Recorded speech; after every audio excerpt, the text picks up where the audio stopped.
啊，明眸皓齿，肤若凝脂，五官精致，妩媚的眼波。这同情里的橘色佳人是我苏青青？哦，这大爷的，我这是穿越了？老娘10岁上战场，风里来雨里去，没想到有朝一日能长出这种鸡蛋似的脸。哎呦，哎呦呦呦呦，这跟拍西瓜似的。哎，接受这命运的安排吧。不接受能咋办？这也回不去了呀。要是能回去，一定千刀万剐了那个敢给老娘放黑剑的王八犊子。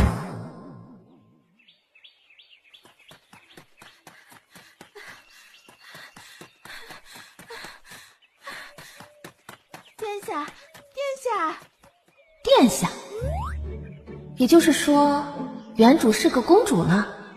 我去，白灵，那原主是在吊脖子自尽。殿下，镇国公府窦大姑娘来了，已经朝咱们这边过来了。您不如不见吧，奴婢将她支开就是了。镇国公府窦大姑娘，她过来了，这原主的婢女怎么结成这样啊？进来说话啊！白灵，凳子啊！哎呀，殿下，您可千万不要想不开呀！这天底下的好男儿多的是，您何必只黏着沈大人呢？您这样，陛下和皇后娘娘要多伤心呢！殿下，命是自己杆的，您不能这么……好了，我这不是好好的，你哭什么？不知道原主是个什么性子，不过自己征战几十年，在沙场养成的性子，怕是与原主不怎么相符。若是极力模仿原主，做不到，做人还是要做自己。啊，殿下怎么感觉怪怪的？以往殿下听到窦大姑娘的名字都要咬牙切齿的，更不要说窦大姑娘亲自登门了。按照以往，殿下都要冲出去直接开骂的。啊，今儿怎么这么冷静？原主这是为情所困了。哎呀，感情是原主喜欢这个什么狗屁沈大人，但是沈大人不接受原主，所以原主悲痛欲绝之下吊脖子自尽了。然后正好我被人万箭穿心，所以就是现在了。你刚刚说谁来了？窦大姑臣女窦姿若参见荣阳公主。你来干什么？按照往常，荣阳公主只要一见我，就要上来厮打辱骂我的。今儿怎么这么安静了？而且她安静了，怎么给人一种更加可怕的感觉？殿下居然稳稳地坐下了，难道说殿下痛定思痛，已经想通了？殿下心里一心一意地念着沈大人，而沈大人心里只有窦大姑娘。只要窦大姑娘一出现，殿下脾气就要失控。然而每每这个时候，总能被沈大人撞上殿下欺负窦大姑娘。这殿下何曾欺负了窦大姑娘？哪一次不是被窦大姑娘言语挑拨的？偏偏殿下不争气，不论沈大人怎么嫌弃，我家殿下就是心悦人家的紧，为了沈大人什么事儿都做。哼，真是替殿下不值。臣女求殿下成全，臣女腹中已经有了沈大人的骨肉，臣女不求与殿下并肩，只求殿下能许臣女入府做个妾室，臣女必定好生侍奉殿下。有了骨肉？你这么不自爱，还没成亲你就怀了骨肉，你爹就不揍你的呀？你们镇国公府都是你这样的吗？你娘也是你这样的吗？啊，这荣阳公主居然能说出这么扎心窝的话。荣阳公主那么蠢，3句话不到就要把公主的威仪教训人，今儿怎么？窦大姑娘心头正琢磨，忽地听到脚步声，立刻左手狠狠地掐了自己右手一下，眼泪哗的落了下来。落泪这一瞬，后腰贴上一只大手。苏青青，我是绝对不会迎娶你的，趁早死了这条心。以后你若再敢欺负若若，休要怪我无情。若若，我们回去。苏青青今儿是怎么了？神夜都这么说了，苏青青居然无动于衷。臣女求殿下了，臣女只求一个妾室的身份，望殿下应许。望殿下应许。你做什么？这个恶毒的女人也陪你这般，我不许你这样糟蹋你自己。慢着，哼！本宫再说一遍，给我站住！他家殿下这是真的放下了，居然对沈大人用了本宫二字。这一瞬，吉祥激动的想哭啊！放肆！荣阳公主的话，沈大人也要违背吗？来人！你到底想要做什么？不管你要做什么，我都不会娶你的。苏青青嘴角噙着一抹冷笑，从大殿内慢慢走出来。将军的气度，走起路来自然也是旁人无法达到的气势。本宫问你，你我之间已经有了婚约了吗？哼，还以为这苏青青变了性子呢，原来还是个蠢货。苏青青，你不要做梦了。莫说陛下没有下这赐婚，就算是陛下下这赐婚，我沈夜宁愿自断官职，也不会答应。没有赐婚就行。沈大人果然是个情种啊，为了美人，宁可自断官职。本宫岂能拆散鸳鸯啊？这话不对呀，苏青青这蠢货怎么说出这种话了？沈哥哥，快放我下来！乖，你知道就好。说完，转身又要再走，结结实实打在沈夜的面上，一声脆响，震惊了所有人。天哪！苏青青这个蠢货居然打了沈夜，他要做什么？沈哥哥！苏青青，叫我殿下。本宫是公主，你是个什么东西？居然也敢直称本宫名讳！苏青青，你不要太过分。你这是得不到我的人，就要恼羞成怒吗？本宫这是告诉你，什么叫做尊卑有别。吉祥，去将沈大人家能做主的长辈请来，另外将镇国公给我叫来。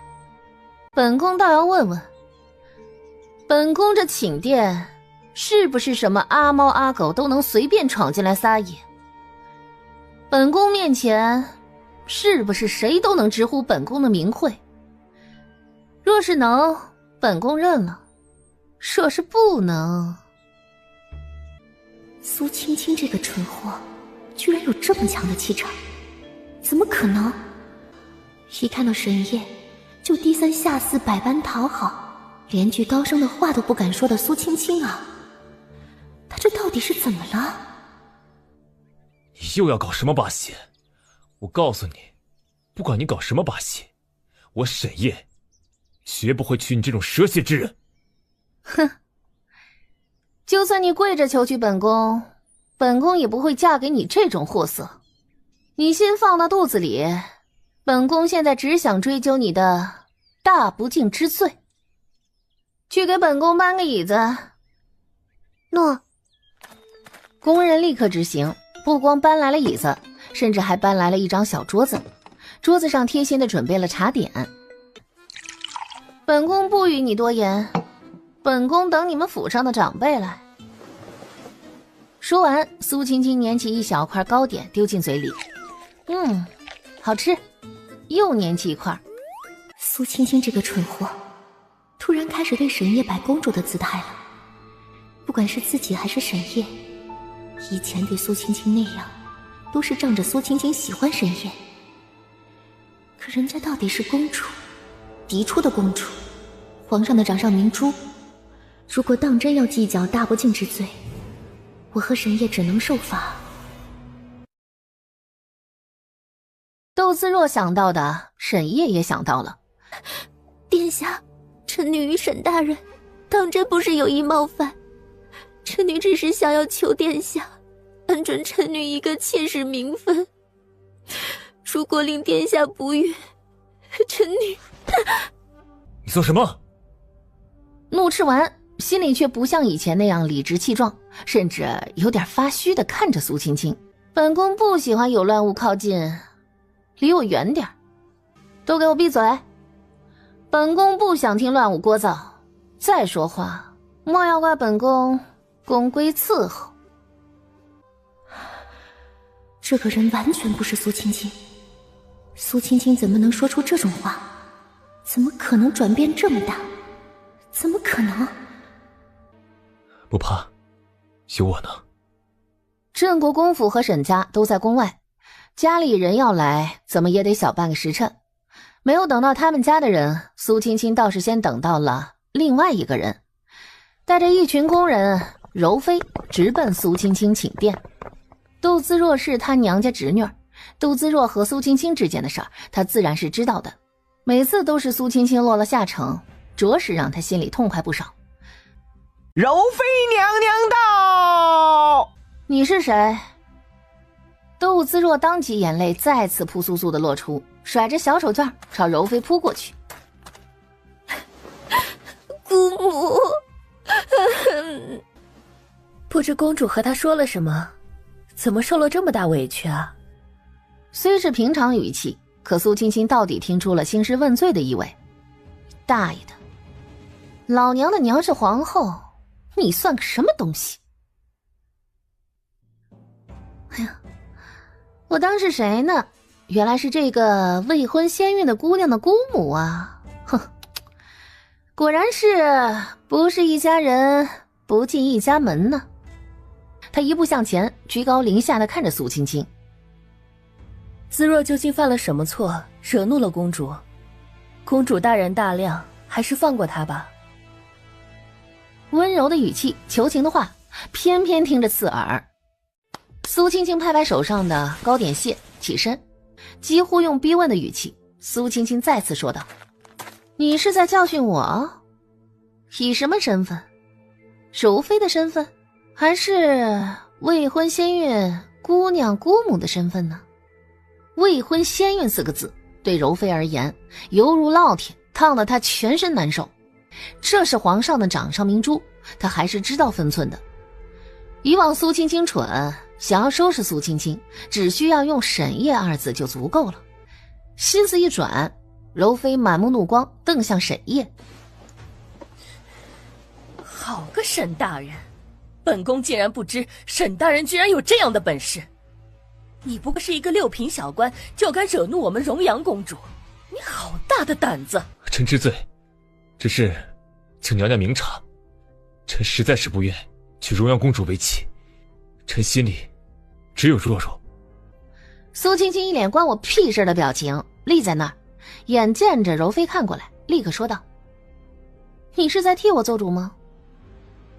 这2个人不知怎么就闯进我的寝宫，而且一口一个苏青青，直接称呼我的名字。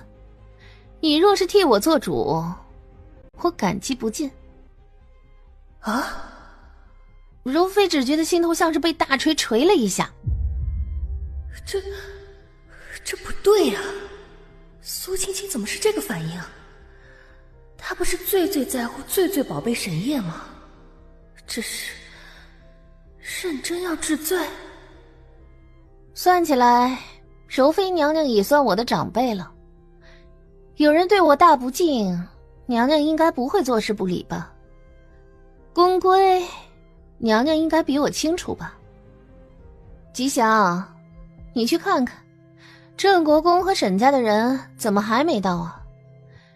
情有可原的便算了，若是故意不到，这估计又是一条重罪，是吧，柔妃娘娘？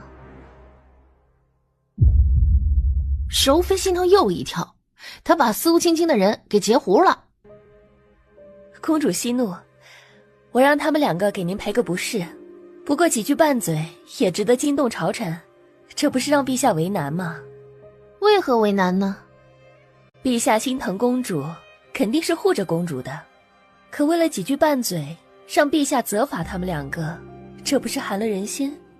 哦，你说的有道理，为了几句拌嘴，的确是不能寒了人心。柔妃心下一喜，朝窦自若递了一个眼色。不过，作为在宫中多年的柔妃娘娘，您当真觉得一个朝臣之女，一个朝臣，对着我直呼名讳，只是拌嘴吗？如果你说是，我就承认这是拌嘴。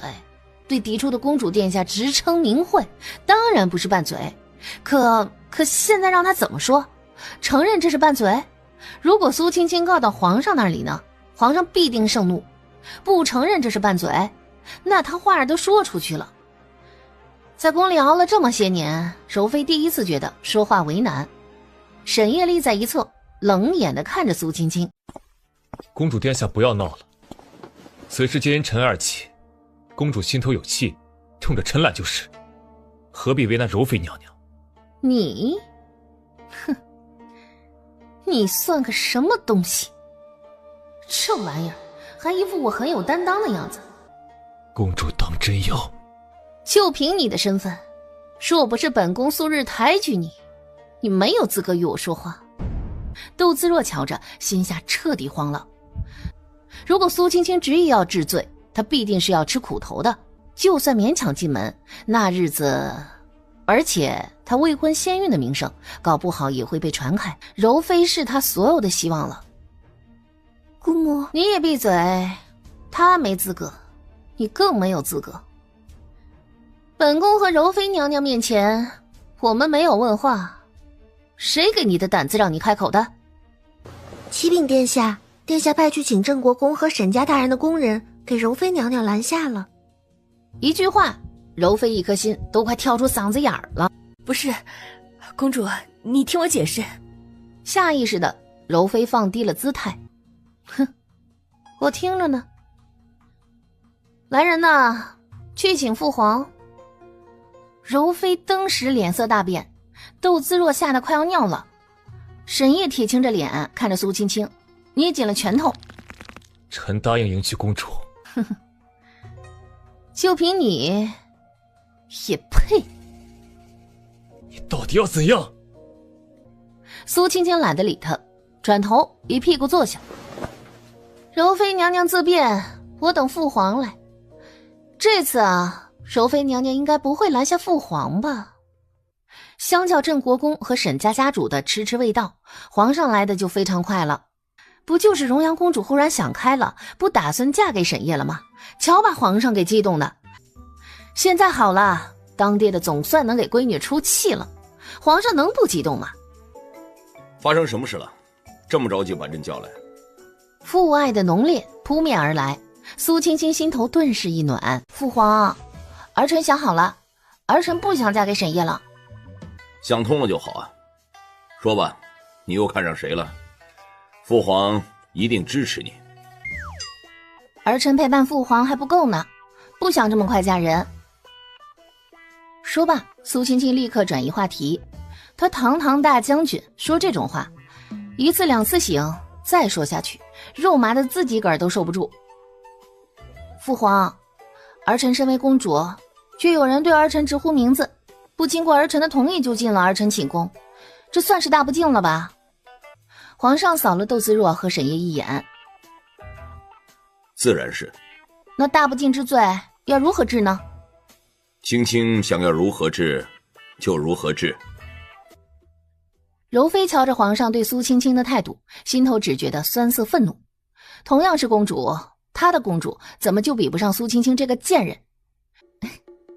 父皇对儿臣慈爱，可这两位也是别人家的孩子，如果按照宫规处置，难免寒了朝臣的心，儿臣不能给父皇添麻烦。苏青青递了柔妃一眼，柔妃，贱人。既是青青如是说，那便去请镇国公和沈策。有皇上同传，镇国公和沈业他爹沈泽飞速抵达。臣参见陛下。你的儿子6品朝臣，为官也有半年了，居然连基本的尊卑有别都不知道了。你这个做父亲的，究竟是不用心教他，还是你认为朕的女儿不配被他尊重？沈泽忙低了低身子，倒是不多害怕。荣阳公主对他儿子一片痴情，他是知道的。只要荣阳公主在，就不会为难他儿子。犬子冲撞公主，臣罪该万死。陛下恕罪，臣必定好生责罚他。哦，那你不如与朕说说，你要如何责罚他？这荣阳公主怎么还不发话？按照惯例，这个时候荣阳公主不是应该向皇上耍脾气，然后让皇上让步吗？听不到荣阳公主的声音，沈泽心下疑惑极了，忍不住抬头朝她看去。沈大人看本宫做什么？莫非本宫是沈大人的儿子？如妃恨不得撕烂苏青青这张嘴。沈泽一愣，有些错愕。皇上是一脸的欣慰。不愧是朕的女儿，痴迷不悟的时候有些傻，一旦清醒了，果然是好样的。沈大人说呀，你儿子冲撞了本宫，指着本宫鼻子直呼本宫的名讳。沈大人在朝为官多年，知道这是什么罪吗？我父皇仁慈，体念沈大人劳苦功高，这大不敬之罪，由沈大人您自己个儿定夺。此时沈大人不说话是什么意思？怨怪我父皇了？陛下明鉴，臣不敢。到底出什么事了？好端端的，这荣阳公主怎么就不替儿子说话了？可这个时候也不敢问儿子啊。公主说，沈业对公主犯下大不敬之罪，可能明示臣。哼，沈业，今日本宫可是有过召你入宫啊。不曾。没有本宫的邀请，你是怎么进了本宫的院子的？你一个外臣，如何进得这内宫？陛下明察，臣之所以能进公主的寝宫，实则是因为之前公主说过，只要臣愿意，臣随时可以进来。这话以前的苏青青是说过，可皇上自然不会有沈业这混蛋拿捏自己的女儿。本宫之前说，只要你愿意，你随时可以来。那么今日的事，本宫就可以理解为是你主动来这里的了。是。哼，你主动来这里是为什么呢？是为了见本宫呢，还是来为了骂本宫呢？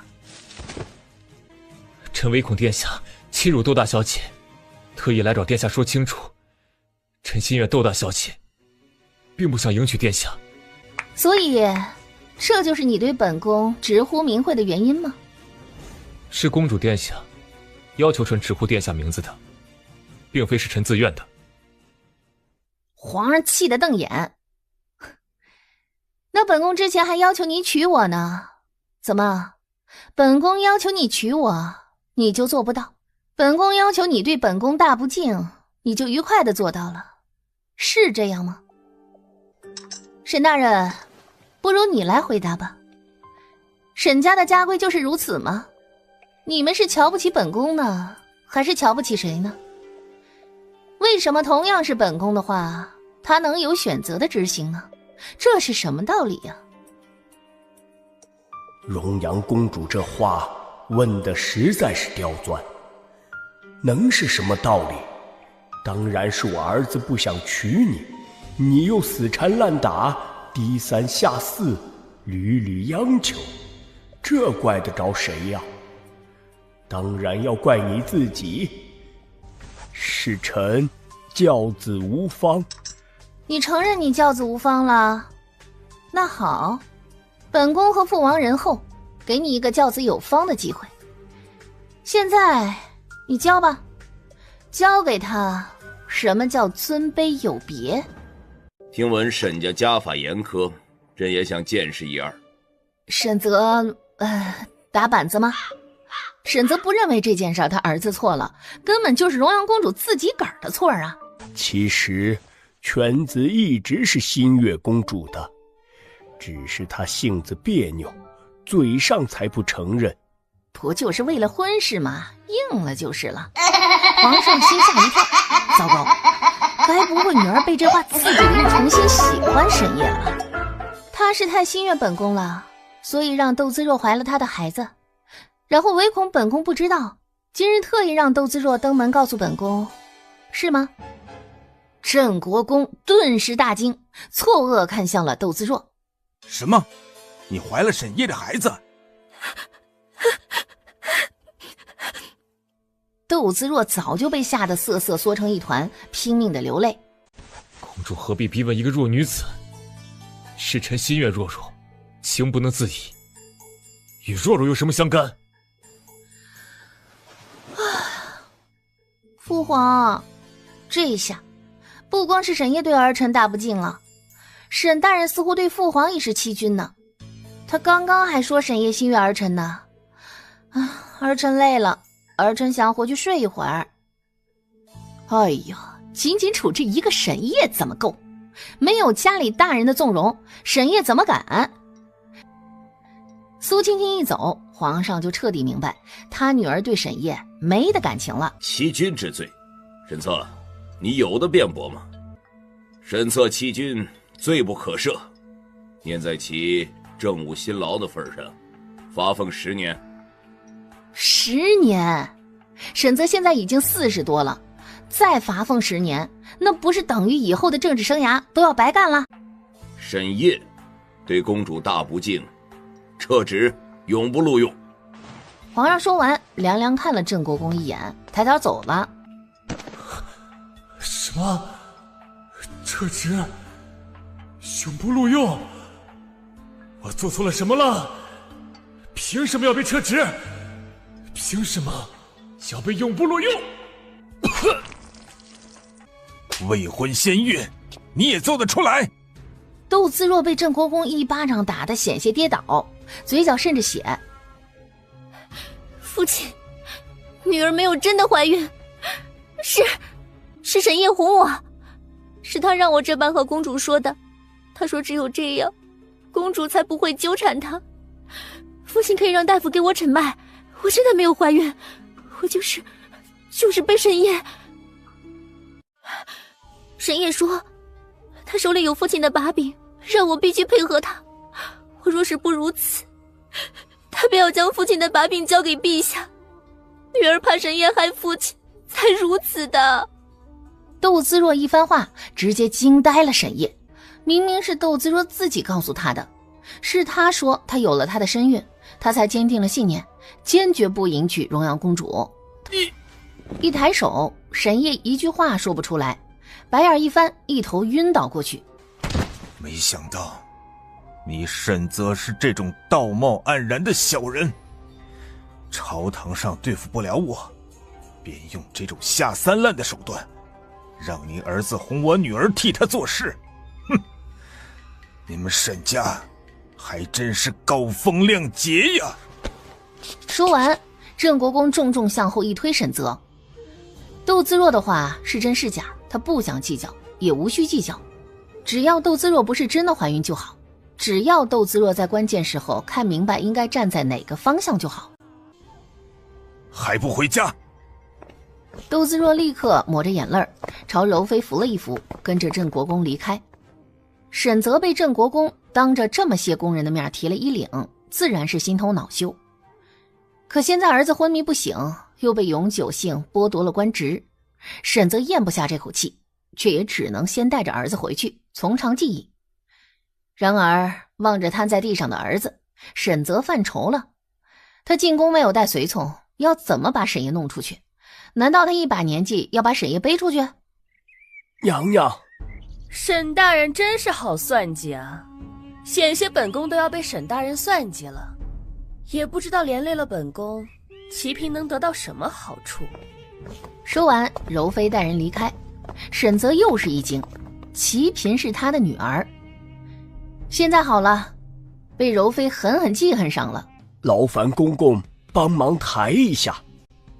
大人，这是荣阳公主的寝宫，你以为奴才们素日眼瞎，不知道沈夜是怎么侮辱我们殿下的吗？您用哪张脸来求呢？你敢如此对本官？内侍翻了个小白眼儿。是的呢。最后只能老胳膊老腿亲自上阵，将沈夜背出去。一出宫门口，立刻有沈家人上来接应。沈夜是背出来了，然而沈泽差点要了半条命，气喘吁吁，白眼一翻，一头栽了过去。沈家人顿时乱作一团。沈家如何乱，苏青青一点也不关心。她的目的很简单，通过观察沈泽方才的态度，迅速地判断出沈泽素日肯定也依仗原主对沈夜的喜欢而对皇上不那么畏惧，那他要打击的目标就不只是沈夜了。而他心里清楚，皇上心头必定是因为之前原主对沈夜的爱慕一肚子火呢，可皇上心疼闺女，忍了。现在不必了，他得给皇上找个机会，让皇上好好的撒撒火。目的达到，苏青青躺在床榻上，仰头望着头顶的纱帐，开始琢磨自己的人生。刚刚他已经和吉祥套了一些话，对原主有了一些了解。原主除了在沈夜这件事上跟鬼上身了似的以外，其余的时候还是挺正常的。当然，这个正常是苏青青眼里的正常。他上辈子做将军，打打杀杀一辈子了，这要真是忽然把他当金丝雀似的养起来，他不得憋疯喽。上天对他也算不错了。上辈子虽然被人暗算，可这辈子起点挺好，娘是皇后，爹是皇上，并且听吉祥说皇上对皇后恩宠有加，对他更是宝贝的不行。简而言之一句话，原主基本都是横着走的，豪横的横。多幸福的孩子呀。午饭饱饱的用过，苏青青让吉祥给他准备一套马装。吉祥领命，飞快地翻出皇上特地的给他定制的28套马装。哎，殿下，您选哪一套？挑了一套素雅的。就这个吧。吉祥欢天喜地的给苏青青换了。嘿，这些马装啊，陛下给公主定做之后，公主因着沈大人不喜欢姑娘骑马，一次都没有穿过，还埋怨陛下不体贴您。现在呀，陛下若是瞧见公主穿了，肯定高兴。以前是以前，现在是现在。现在本宫洗心革面，重新做人。诺，公主早该如此。苏青青带着吉祥直奔皇后寝宫，就要见原主的娘了，还有些紧张。知儿莫若母，可别让瞧出来她是个换过心子的。殿下，陛下正在陪着娘娘呢，您若是有急事。为谁？他爹刚刚处置了沈家，就来找他娘睡觉啦，心情这么好。母后若是问起，就说本宫出宫了。说罢，转头带着吉祥离开。皇上给苏青青挑选的马匹自然是极好的，只是因着沈夜的原因，苏青青一直没有骑。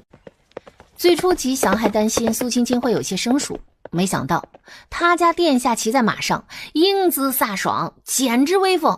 跟在苏青青一侧，吉祥瞧着自家殿下有些出神。他家殿下似乎是哪里不一样了，可究竟哪里不一样，他说不出来。救命啊！救命！嘿，走，吉祥，去看看。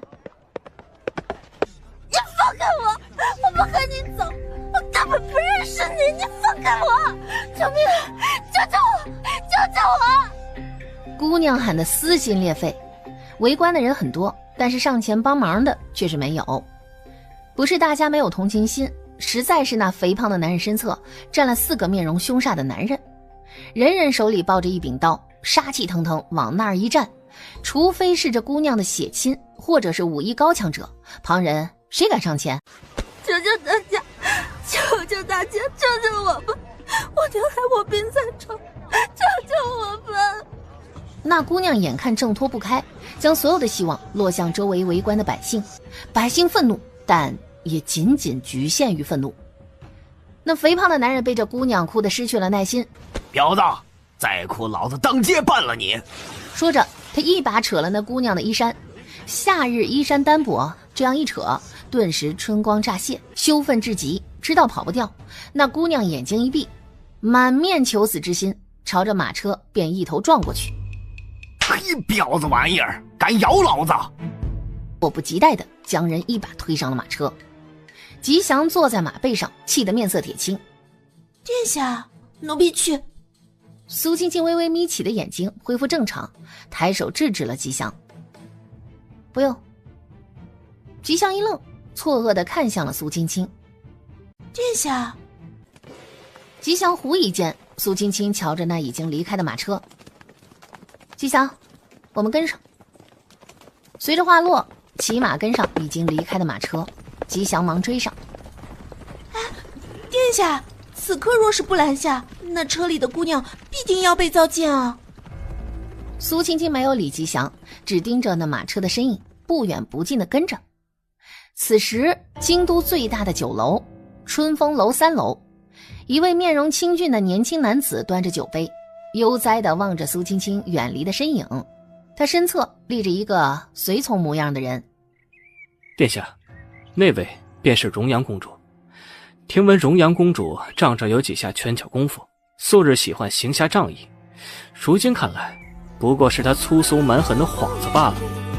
被称作殿下的人名唤荣雀，乃大燕国太子，此番秘密地前来少国，为的是给自己选联姻的太子妃。大燕强大，少国有心求庇护，平战乱。为了表达诚心，提出公主和亲。荣雀的父皇看上了少国的旷野，同意了和亲一事，但是要求和亲公主必须带着5座玉矿作为嫁妆。政治婚姻本就无感情可言呐，可荣雀想要自己挑一挑这太子妃人选，毕竟若是太过草包，去了他府上不出半个月就得死，何必呢？瞧着苏青青离开的背影，荣雀勾着嘴角轻笑。这个荣阳公主倒不是徒有容貌。苏青青的五官称得上是绝色，可惜她选的太子妃不是个花架子，得选个能活下去的。得荣雀此言，那随从眼底闪过嫌恶。殿下，这荣阳公主的确容貌上乘，可性子太过蠢钝。为了少国一个6品小官，连脸面名声都不要的倒贴，偏偏人家还瞧不上他，屡屡折辱他，他倒是越挫越勇，简直不知名节为何物。名节能当饭吃吗？名节能保命吗？殿下，莫非您当真看上这位公主？可她虽然蠢钝如猪，可也是少国皇帝的心头宝，少国皇帝怎么可能拿她和亲？拿谁和亲，轮不到他说了算，本王说了算。随从不再反对，毕竟这是事实，他大燕国的势力岂有少国还罪的余地？属下还是觉得这荣阳公主不妥，不说她蠢笨，单单她对那叫沈夜的人的痴情。这属下正说话，酒楼雅间的门被人推开，随着大门响动，这随从转头去看，见到来人，登时说道：殿下，明禄回来了。明禄被荣雀派去打听少国宫里的事情，此刻回来应该是得了什么消息。殿下，宫里刚刚传出消息，少国皇帝重罚了沈家。怎么回事？听宫里传来的消息，今日一早，荣阳公主突然就对沈夜失去了兴趣，随即找出沈夜与窦姿若大不敬的罪名，当时就请了镇国公和沈泽过去。少国皇帝替荣阳公主做主，罚了沈泽10年俸禄，沈夜则被免官，永不得录用。这荣阳公主真是翻脸不认人啊！昨日还因为沈夜一句话，差点跳到金水河去捞沈夜落下去的扇子，今儿就把人家罚成这样，当真无情。无情好啊，无情才能不被情所困。成大事者，谁能有情？这世上的事，谁动了情谁就输了。这情是软肋。之后不知发生了什么，是沈泽将沈夜一路背出宫的。此时沈家已经乱了，沈夜和沈泽父子都昏迷不醒。镇国公府呢？镇国公只是被叫进宫，却没有受到什么惩罚。不过镇国公回去之后就将豆子肉关入佛堂，听说禁足半年。荣雀挑了挑眉，少国的皇帝当然不会处罚镇国公了。镇国公的妹妹柔妃娘娘膝下可是有个公主呢。如果所猜不错，少国皇帝是打算用柔妃膝下庆阳公主和亲呢。而少国皇帝这次之所以让镇国公进宫，应该是为了警示镇国公吧。同意庆阳公主和亲，他就还是尊贵的镇国公；若是不同意，沈泽便是一个参考。选谁做他的太子妃，岂是少国皇帝能决定的？而此时，苏青青与吉祥跟着的那辆马车已经驶出了城门，直奔京郊一片小树林。竟然真的跟来了！跟来做什么？我衣服都穿好了，还得再配合你们演戏。一会儿你不许扯我头发。少废话，主子的命令，有本事和主子抱怨去。不扯头发扯哪儿？扯衣服。切，美的你！老娘早晚嫁得出去。哼，行啊，你若嫁得出去，到时候我送你10座宅子。你说的，你要是反悔，你是王八。嘿，娘的，就是老子说的。行了，闭嘴吧，人来了，招呼起来。哼，怎么，姑娘，这是眼馋老子刚刚抓了的那个姑娘，也想来尝尝爷们的滋味？你放好啊！说完，苏青青身子只轻轻一闪，便从马背上跃出，同时手里一根马鞭挥了出去。吉祥顿时惊得大睁眼。啊，我家殿下是有点功夫，不过也是花拳绣腿啊，什么手功夫这么厉害了？这飞出去的样子完全就像是离弦之箭啊！哎呦！吉祥眼睁睁地看着他家殿下挥着手里的一根马鞭，鞭子若刀子一般，一下一下落到那个肥胖男的身上。而那个肥胖男明明正在努力的反抗，却连招架之力都没有。怎么可能？吉祥是皇后专门挑选的人，他的功夫不差，从那胖子的动作形态就能大约判断出，那胖子的功夫绝对也不低。怎么会被他家殿下用马鞭揍得招架不住啊？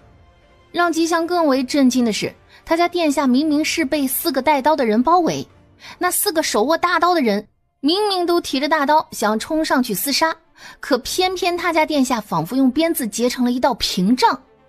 鞭子飞舞，那4个人竟然分毫不能靠近他家殿下，但凡靠近就会被鞭锋逼退回去。他家殿下足足震愕了2个弹指的瞬息，吉祥才从震惊中缓过神来，提着手里的马鞭朝着苏青青奔去。然而不等吉祥赶到马车边，战斗已经结束，那肥胖的男子被苏青青用鞭子抽得满身是血，瘫在地上几乎没有了呼吸。苏青青一脚踩在他的胸口，手里提着鞭子，嘴角带着戏谑不羁的笑，看向那4个提到的人。刚刚不是很想冲上来吗？来呀！谁想来试试？那4个男子彼此的相视一眼，握着手中大刀，齐齐的向苏青青扑来。这4个人的功夫绝对不低。然而苏青青纹丝不动，眼角眉梢带着漫不经心的笑，抱臂提着马鞭，看着4个人扑过来。就在那4人齐齐举刀的一瞬，令人惊讶的一幕出现了：4个人的裤子齐刷刷的落地，露出了裤子里的光屁蛋。怎么可能？他们可是太子殿下亲自挑选的人呐，武功一向算是顶级，怎么刚刚裤子被这公主抽断了腰带，他们4人竟然无一人察觉？少国的荣阳公主功夫这么好，爽吗？苏青青扯嘴一笑，对面4个壮汉苏青青几乎不费吹灰之力将4个壮汉活捉。收拾完毕，苏青青朝马车走去。马车里的姑娘倒吸一口冷气，这公主太他娘的能打了，还好老娘扮演的是好人。车里的姑娘眼睛一闭，身子一横，装晕过去。身上衣衫早就被他自己个儿撕了个七七八八，活脱脱一个犯罪现场。哎，你自己醒来，还是我一鞭子抽醒你呀？这公主什么意思啊？别装了，你们本就是一伙的，眼看着同伴被打，你不下来帮忙，现在还要继续伪装？哼！哎呀妈呀！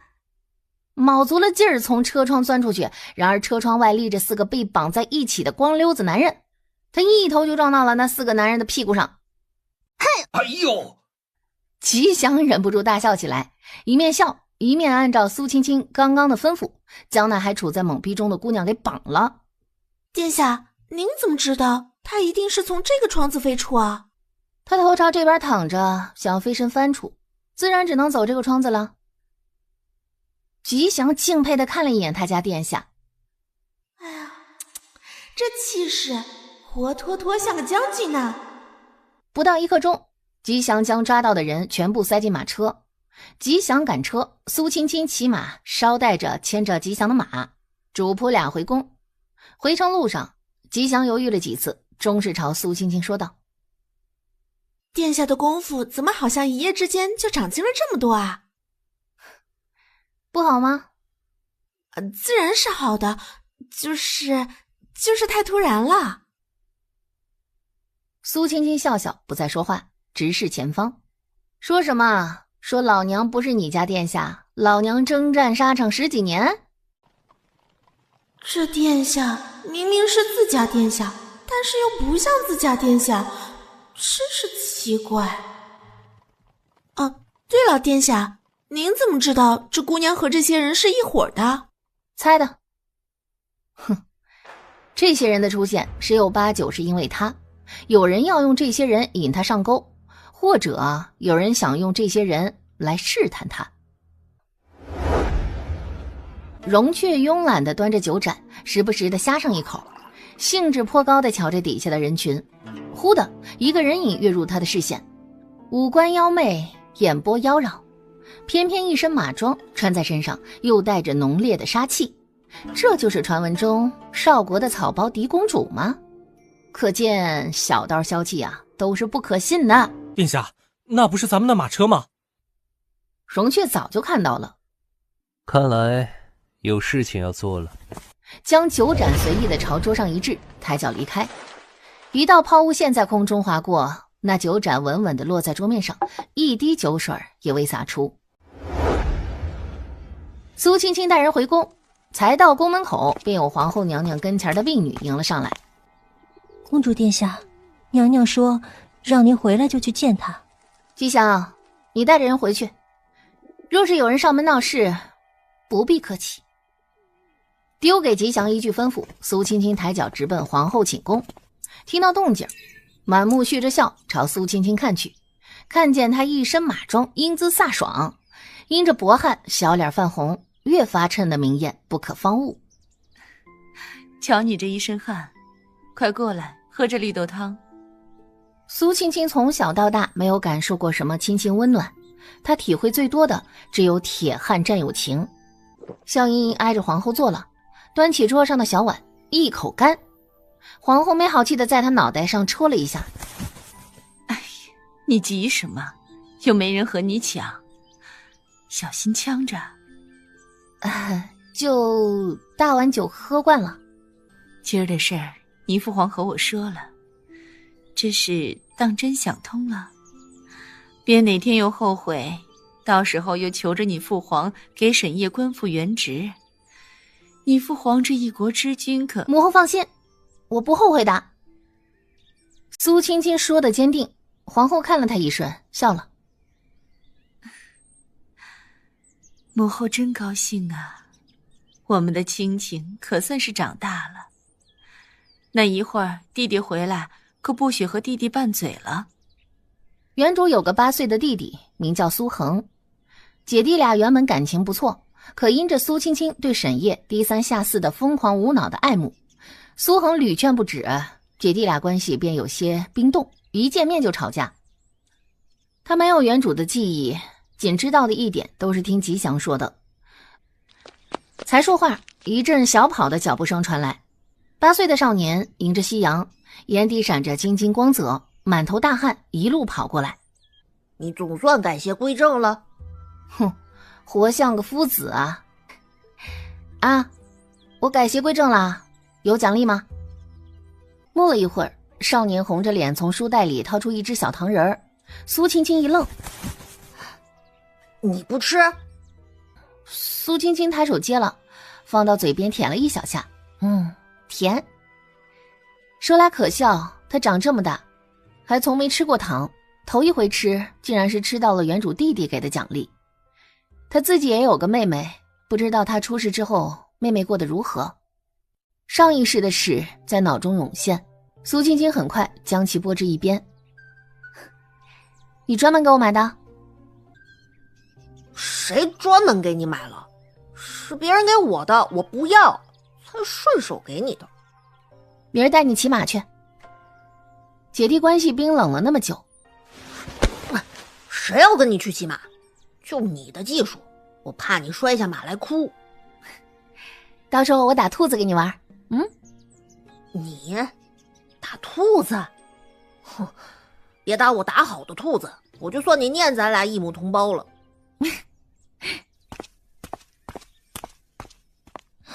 娘娘，陛下说大燕国太子出使我朝，突然抵达，今晚上要在宫里摆洗尘宴。婢女口中的大燕国3个字就像是3声响雷，炸在她天灵盖处。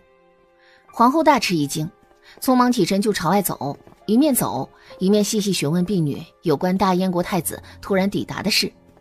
苏恒看了一眼落在地上的糖人儿，没好气说道：“喂，哎呀，你怎么连个糖人也拿不住啊？”苏青青回神，转头看向苏恒，他一颗心跳得奇快。大燕朝的太子叫什么？大燕朝3个字从他嘴里说出来，带着难以压制的颤抖。苏恒翻了个白眼。姐，这种假装失忆的游戏我5岁就不玩了。虽然你如今知道自己错了，想要哄我高兴，可也不至于这么拙劣吧。苏青青深吸一口气，压着心头翻滚的波涛，竭力让自己镇定下来。她以前翻过那些小丫鬟们读的话本子，那些穿越的人都是穿越到一个不存在的朝代里。邵国的皇帝姓苏，邵国毗邻大燕国，国力弱，国土小，一直安安分分，从不向大燕国滋事。他知道邵国人的口音，可刚刚穿越来的时候却没往这方面想。大燕国的太子怎么亲自来咱们邵国了？他吐出邵国2个字儿，去着苏恒的反应。苏恒翻了个白眼。哎呀，我的姐，你无不无聊啊？你要当真没得和我聊，不如说说你是怎么想通的。苏青青心头狠狠一动，她猜对了，这里就是邵国，所以她没有穿越到不存在的朝代。心跳越发的快，似乎那颗心就在嗓子眼儿。怎么想通的？见过大燕国太子容却的容貌，谁还看得上沈烨？呼吸几乎屏住，等着苏恒的反应。姐，你见过大燕国太子？什么时候？我怎么不知道？一辈子没有流过泪的铁血将军，这一瞬想哭。大燕国的太子还是容却，那也就是说，现在距离他战死沙场的时间差的并不多。哼，老娘还报仇有望。想要知道的事情已经有了结果，报仇之事并非一朝一夕。苏青青低身将落在地上的糖人捡了起来，瞧着苏青青盯着那碎了的糖人看。哎呀，姐，不就一糖人吗？你这样，我像一辈子没吃过糖的。我喜欢吃弟弟送的糖。苏恒，就很突然。与苏恒闲话几句，苏恒去温习功课，苏青青回到自己的寝宫。殿下，那几个人奴婢都关偏殿了，现在什么？吉祥捧茶上前，换了家常舒适的衣衫，苏青青四仰八叉的往床榻上一躺，睁着眼睛盯着头顶上的帷幔，心潮涌动。把人都送出宫去。啊？送出去？殿下不查他们来历了？来历，联系方才苏恒提到的，荣雀前来少国是为了和亲一事，他还有什么猜不到的？人是荣雀的，他试探的也不仅仅是他一个，怕是皇家几位适龄公主，他挨个都试探了个遍，现在试探完了，就突然抵达了。晚上的宫宴，给我挑一套大红裙装，要绣了金线的。殿下，这可不行，您这么穿，那庆阳公主穿什么才能比得上您的风华分毫啊？凭什么让她比得上我？殿下，这次大燕国太子选太子妃，陛下要让庆阳公主去和亲，自然得让她更夺目一些呀。这个时候咱就不争了呗，反正啊，她肯定是比不过您的。哼。在大燕国的时候，他虽然不参与各位皇子的夺位大战，可不代表他对那些皇子们的明争暗斗不清楚。那狼腾虎穴一样的环境，岂是谁去了都能活下来的？纵然活下来，可荣雀若是没有登基，那将来被送去的公主，便是大燕国与少国开战的引子。于公于私，他去最合适。没有哪个公主比他更了解那边的情势了。他既是占了少国嫡公主的名号，替自己报仇的同时，理应替少国谋一份安稳。接风洗尘宴虽然准备的仓促，可金碧辉煌的宴席大殿依然透着浓浓的奢华，昭示着少国对大燕国的讨好之意。特意来迟的苏青青在万众瞩目之下款款进殿。皇后皇上登时齐齐眼皮一跳，盛装打扮下一身亮眼的大红裙装，流光溢彩，越发衬托的她妩媚动人。她一出场便立刻引起了大殿之内不小的骚动。如妃原本愁眉苦脸的坐在那儿，一想到女儿要去和亲，她这心就针扎似的疼。可现在眼珠子滴溜溜一转，柔妃朝大燕国使团那边看去。荣雀眼睛似抬非抬，靠着椅背看苏青青款步上前。父皇母后恕罪，儿臣来迟了。转而看向了荣雀，荣雀身边坐着几个大燕国的使臣。苏青青作为武将，与京都的官员来往并不多，这几个人里他只认得一个，兵部尚书项征。这位可是大燕国威远侯的铁杆追随者，而威远侯是二皇子的亲外祖父。荣雀选太子妃来的人却是二皇子的追随者，哼，有趣呀。这位便是大燕国的太子殿下。扫了一眼在座的所有公主，然后朝着自己的座位走去。待到苏青青落座，柔妃抢在皇上开口之前，朝荣雀说道：我们公主殿下之所以迟到，想必是为了这宫宴特地用心打扮了一番，所以才……哼，我母后还没有说话，你有什么资格在这种场合多嘴多舌？苏青青白了柔妃一眼，打断她，将傲慢无礼与愚蠢无脑发挥得淋漓尽致。说罢，犹不忘嫌弃地瞥了庆阳公主一眼。本公主是少国的嫡公主，自然不是什么人都比得上的。本公主用得着专门打扮？笑话！项征即使来了，他怎么能让荣雀选一位能干的太子妃呢？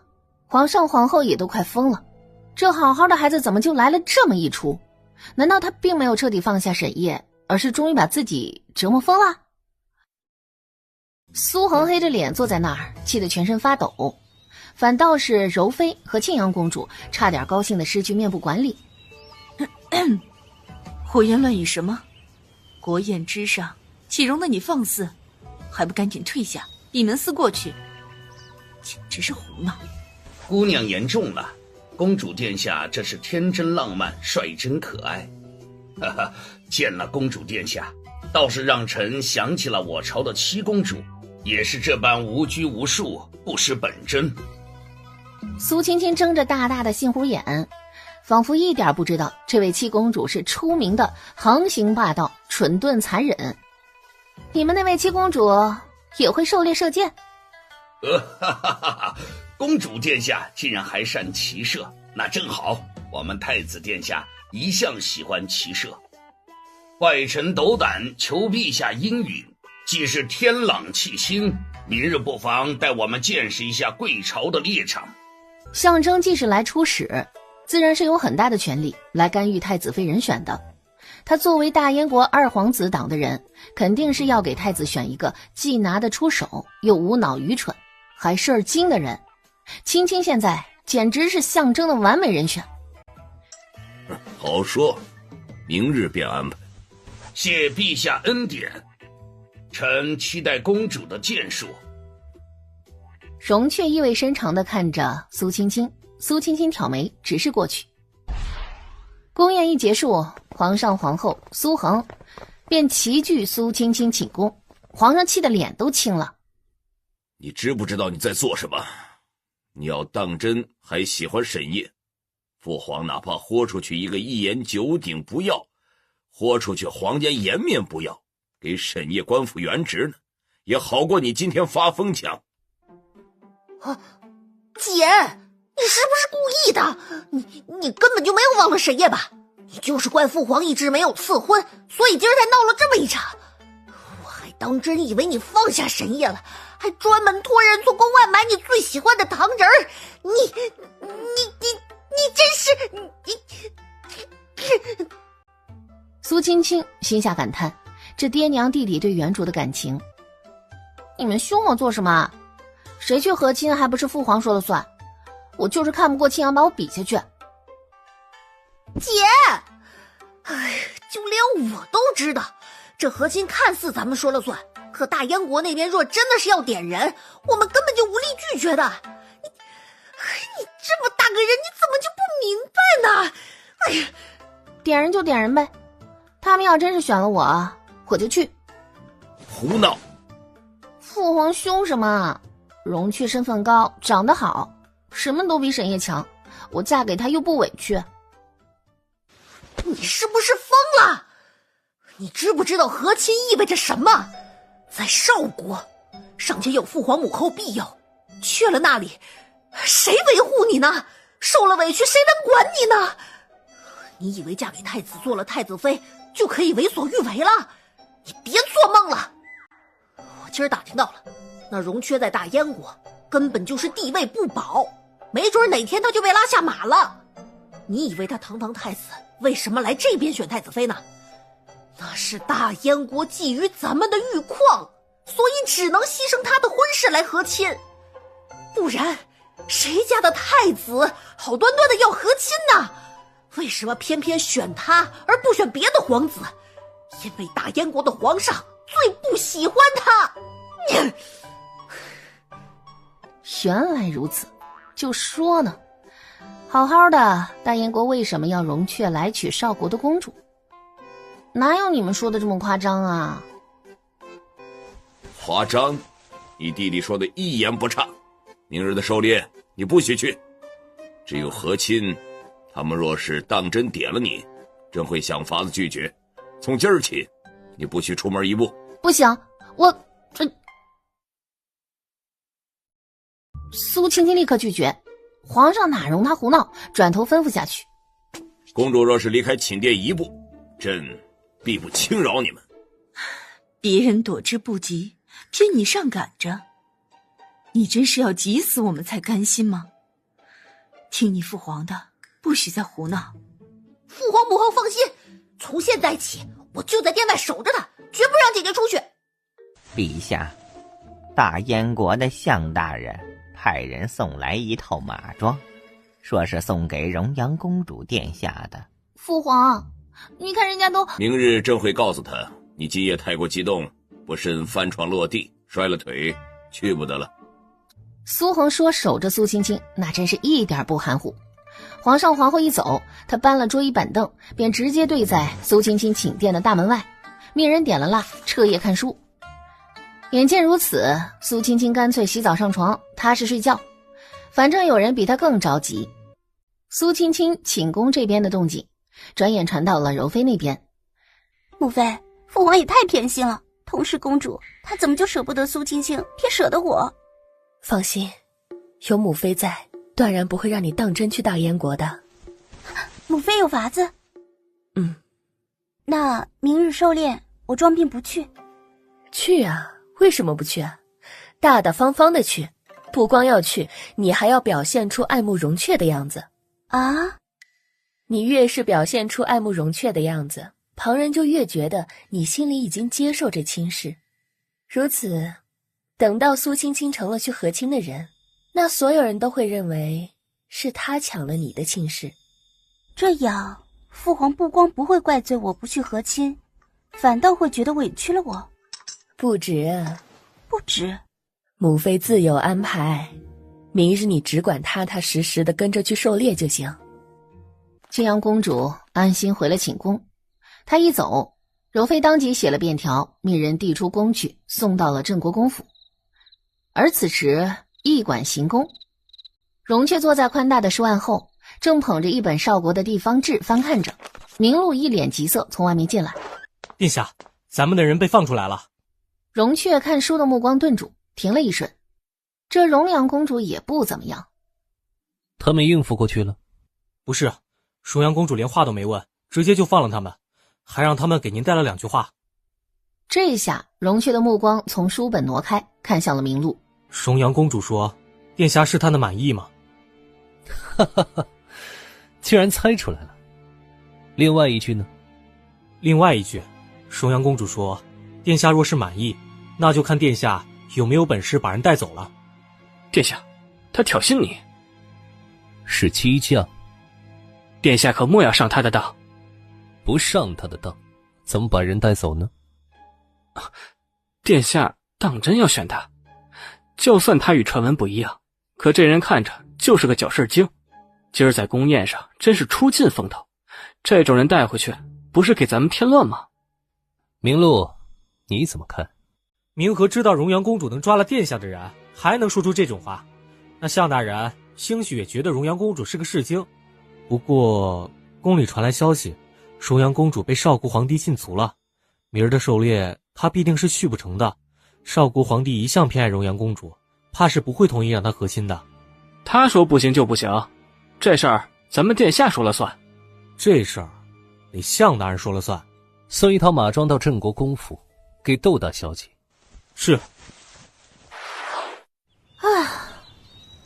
吉祥，找套马装出来。殿下，您就不要和陛下拗着来了。哎，不说别的，您且心疼心疼四殿下呀。他昨儿守了您一夜，这早起呀，奴婢就瞧着他眼睛红得不像话。你心放肚子里去，要是没有内侍传旨啊，我一定一步步出这个门。我信你个鬼！传陛下口谕，今日的狩猎于4时整装出发，殿下若要前往，万不可再迟到。啥？殿下，您怎么知道陛下一定会同意的？我不知道啊，我不是说了吗？父皇不同意，我肯定不出门。你觉得我信？不信就对了。正说话，苏恒沉着脸，像个操心的小老头一样进来。苏青青鲜少能感受到来自亲人的关心，还是这样处在眼前的直白的关心。你个傻子，当真守了一夜呀？你就不知道睡会儿让随从守着？守了一夜有什么用？你今儿不还是要去？这可不是我非要去的，父皇都传旨了。去了不许和容却说话，不许再和昨天一般出风头，你就跟着我。是啊，遵命，四殿下。你像什么话？苏青青抬手就在苏恒头上揉了一把。苏青青，哼哼，乖弟弟。吉祥捧了苏青青的马装过来，苏恒一眼瞧见那大红的颜色，刺目的眼皮一跳。不许穿这一身。为什么？你知道昨天晚上的宫宴，那群男人看了你多久吗？其实再穿这么一身亮眼的，那容却又不瞎，万一他非要选你怎么办？哎呀，还有头饰也不许戴得太亮眼了。顿了一下，苏恒瞥了一眼苏青青的装饰匣子。哎呀，就别戴了。正挑出一堆翡翠耳坠的吉祥，颤巍巍的将耳坠偷偷摸摸的塞了回去。殿下说的对，还是别戴了。这是不美了，但是怎么好像又拐到另外一种美上去了？哎呦，加油，姐姐长得太美怎么办？在线等，急！宫门口，荣雀一身马装，玉树而立。听说殿下一早派人送了一套马装去镇国公府，怎么搁着皇室公主不选？殿下是看上了镇国公府的小姐？镇国公府的小姐不好吗？正说话，公道里苏青青和苏恒出来了。荣雀纵然算是见过不少美色，可瞧着对面素面朝天、英姿飒爽的女子，还是不由得一怔，旋即他挪了目光。正好镇国公府大小姐窦姿若穿着她送去的那套马装出现在视野里。荣阳公主好气场，昨日宫宴已经惊为天人，今日一见竟然有别样风情。象征雨落，却没有听到回应的声音。他转头看向荣雀，只见荣雀压根没有朝公道这边看，而是盯着右前方，顺着他的目光看过去。哦，窦大小姐。象征一愣，继而嘴角勾起冷笑。荣雀想要选这位窦大小姐？苏青青这般美色，沈夜都能被窦大小姐迷得七荤八素，不仅不肯接受苏青青的爱意，还屡屡恶言相向，心头眼底只有窦姿若一人。而现在沈泽被罚俸，沈夜被罢官免职，永不录用，一场男女情事却让镇国公府将沈家彻底踩在脚下。不得不说，这位窦大小姐好手段。殿下莫要忘了，来少国之前，陛下可是说得清楚，要殿下选和亲的公主。父皇要的不过是少国的玉矿而已。纵然我选了窦家的小姐，只需少国皇帝将其封为郡主，出阁一样能带着玉矿做嫁妆，不劳向大人操心。再说，我也没说不选公主呀。说罢，荣雀转身离开。殿下，他俏生生立在那里，含羞带怯喊了一句。荣雀顿步，偏头看过去，青阳公主红着脸。多谢殿下送我表姐的马装，我也很喜欢。殿下能也送我一套吗？这说话，苏青青和苏恒出了宫门，朝这边走来。荣雀转头看过去，青阳被苏青青打压了数年，酸酸说道：容颜很漂亮吧？哗众取宠，跳梁小丑而已。青阳公主没想到荣雀竟然说出这种话来，这话苏青青肯定听到了，下颚微扬。青阳看着苏青青，苏青青连一个眼神都没有分给他，笔直地走到自己的轿辇旁。记得我说的，不许和荣雀走得近。知道啦，管家精。人家都说我跳梁小丑了，我还凑什么热闹啊？象征看看青阳公主，再看看窦大小姐，想着荣雀刚刚那句话。我也没说不选公主呀。不由得眼皮一跳，莫非荣雀想要选青阳公主，但是同时也要带走窦大小姐？彼此怀着心思，直到皇上的轿辇从宫中出来，队伍启程，直奔猎场。半晌午，众人抵达，众人三三两两闲散着。这容颜公主怎么一点都没有装扮就出来了？哼，这还用问？人家大燕国的太子都说了，哗众取宠，跳梁小丑，他肯定是想用这种法子吸引男人呗。没了沈夜，不知道下一个目标是谁呢？呸！真以为自己长得貌若天仙，不加装扮也能迷倒众生呢。昨儿他在宫里闹了一场，瞧瞧把沈家祸害的，真是恶毒，还说是喜欢沈夜。我看啊，谁被他喜欢，谁才是真倒霉。他旁边是户部尚书家的女儿。我听说你这衣服是大燕国太子送的。这话登时阻断了几位贵女的议论，纷纷朝窦姿若看来。不知道会不会惹容颜公主生气，之前她就误会我和沈夜了，总是和我过不去。现在窦姿若只以为自己的名声毁尽了，却没想到今儿一早上竟然收到荣雀的礼物，这转机来得太及时了。